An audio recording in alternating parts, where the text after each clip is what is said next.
Hello everyone, let's go for another battle, shall we? And for today I'm going to share with you guys a best out of 3 series taken from a different event. I'm going to steer a little bit away from the TL Open and provide you guys with a series from another fairly recent event that in my opinion is an awesome event. It provides me with a lot of insight to the Korean pro gaming scene.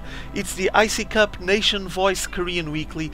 Basically they play this online on a weekly basis with a lot of the Korean pro gaming scene signing up and showing up to play. Also some of the foreigners. I already seen Huck playing on this tournament, for example. And well, I'm hoping for this specific matchup to be an interesting one because it involves two quite solid players from the Korean community, both of them been showing up on the GSL and GSTL frequently, and that's obviously a sign of quality. But let me present the players to you guys, might be easier like that. Spawning here on this 3 o'clock position, we're gonna have IMSeed, member of Team Incredible Miracle. Pretty sure some of you guys recognize this name. He did quite well on a previous GSTL representing Team IM. Had some good results there, and well, he's fighting his way through Code A to get Code S and so on, so we can have a spot on Fame and Fortune, a bit of spotlight on him. I think it's deserved. IMSeed is one of those creative and aggressive Protosses from the Korean scene and is quite good, amongst the best in my modest opinion. He's going to be facing here against this blue Terran spawning on the 6 o'clock position that I'm pretty sure you guys recognize. That Korean name translated to English, it's Clyde. And yeah, you guys know what Tastoses say about this guy, that he's awesome, he's a god playing Terran. He still needs to show some results in my opinion, but still, he's a Code S frequent flyer, been around for quite a while, plays well, is a solid Terran, but needs to rise to the occasion, needs to be on top of the hill, show us all that he has what it takes to be top Terran in Korea. For now, he's still a work in progress in my opinion. I'm a bit different on my opinion from what Tastoses share with us, but I mean, this guy apparently it's their big friend, so I guess that their opinion is a bit biased and they're just having fun as well. So we're gonna have this battle here between Team IM, Team Incredible Miracle against Team TSL. Hopefully it's gonna be a nice matchup because these two players are of a big caliber, both of them GSL material, so I think they're gonna provide us with some interesting content here, an interesting battle for us all to enjoy. For now, inside Seed's base, as you can see, just finishing that second assimilator. Fairly quick assimilator actually, that second one. And on the build here we have Gateway into Cybercore, so quite standard. He does need to get rid of this SCV if he wants to evolve on his build. One of the things that I'm finding curious here for IM is that he decided not going for the wall off, so he's gonna allow that SCV to keep going back and forth inside his base until he gets some units to put it down, and seems like that Seed is going that way. He's chrono boosting that Stalker, so soon enough he's gonna be able to shoot it down. Meanwhile, that SCV is just heading into this Xel'Naga watchtower. It's the closest one to his opponent's base, so he's going to be able to keep notice of what's happening, what's going on Seed exit, if he sees any kind of units coming out and advancing towards his base. While the Stalker probably is taking a look, see if he can find the SCV. And on Clyde's base, we do have he's going for a very fast orbital command, or command center for now, but I'm assuming it's going to be an orbital command. He went for a 1-racks opening, taking care of his concussive shells and playing out of 1-racks, pumping out some marauders out, but at the same time he's getting that command center, so 1-racks into fast expand, kinda risky, though this map is really big, so both players seem to be just committing themselves to some macro play. As you can see on Seed side, he's also taking some chances because he's playing out of a single gateway and expanding, so he's not going to be falling behind on his economy. The problem here is that from what I can see, both players are committing to a lot of economy game. They want that 2-base play rolling quite soon, and seems like that Clyde already has a small group, a skirmish group advancing towards Seed's base, meaning that I'm not sure if Seed is going to have any sort of defense to hold on to this Nexus. There they are, 2 Marauders, 2 Marines, 1 SCV, focusing the fire on that Nexus, even trying to lay down a bunker, and I'm hoping for Seed to just bring some units because he's going to need to defend this if he doesn't want his plans to be thwarted right away. And there it is, Seed pulling some of his probes out of the mineral line, trying to defend against the forces from Clyde, and he already has 1 Stalker, 2nd Stalker going down in the sentry.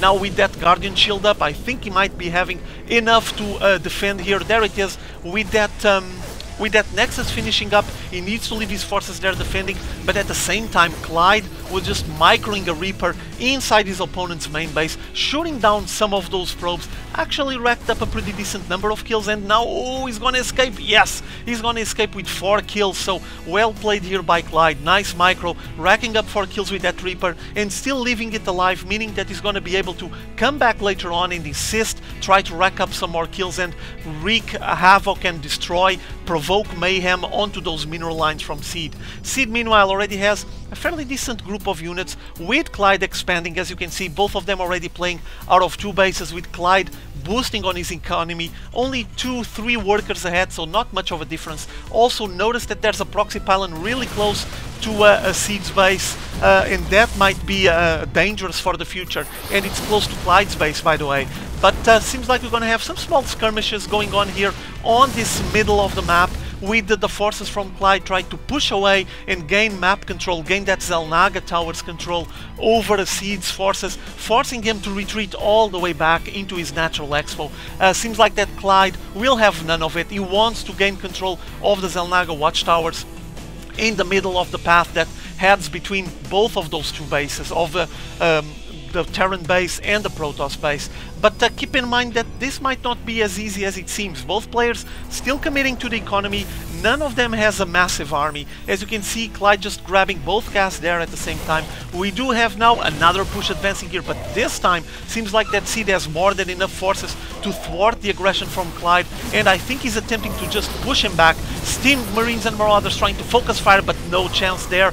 That Guardian Shield just holding its ground, helping Seed to resist all of those range shots, and more units getting warped in from that proxy pylon that it's really close to Clyde's base, forcing Clyde to retreat all the way back into his bunker. And now we do have Seed trying to answer back. A lot of back and forth action on this specific matchup here, and as you can see, he is landing a factory there. Let me take a look inside Clyde's base.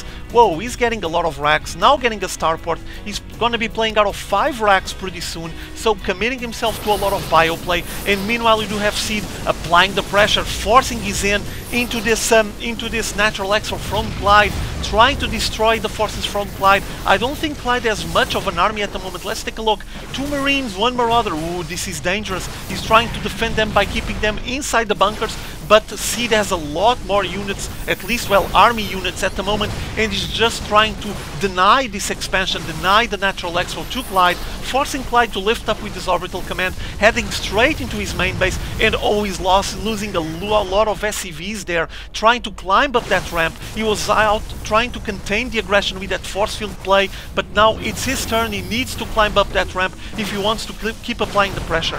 But one thing he already was successful. First of all, he's shooting down this factory. It's just on fire. If it doesn't get repaired, it will be destroyed. And he was able to deny the natural expo to Clyde, meaning that now we have Clyde playing out of 1 base. For now in the economy, as you can see, still balanced. Obviously, Clyde still has his mineral line rolling here on the main base, I'm sorry, but this is going to be exhausted quite fast.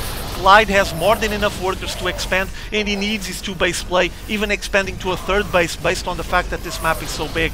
But for now, everything I can see is just a massive battle ensuing. Clyde working on his upgrades. He wants the +1 for his ground units. It's 0-0 on his side, and on Seed's side is 0-0 as well, meaning that that +1 will give a bit of an advantage there. Even if Clyde has less units, he will be able to put out more damage, more DPS. And I do see that meanwhile Seed is just dishing out more and more units, and he wants to climb up, with Clyde trying to wall off with some supply depots. A fairly weak wall off, but still enough to contain and buy a bit more time while he produces more and more units, as you guys can see on the production tab.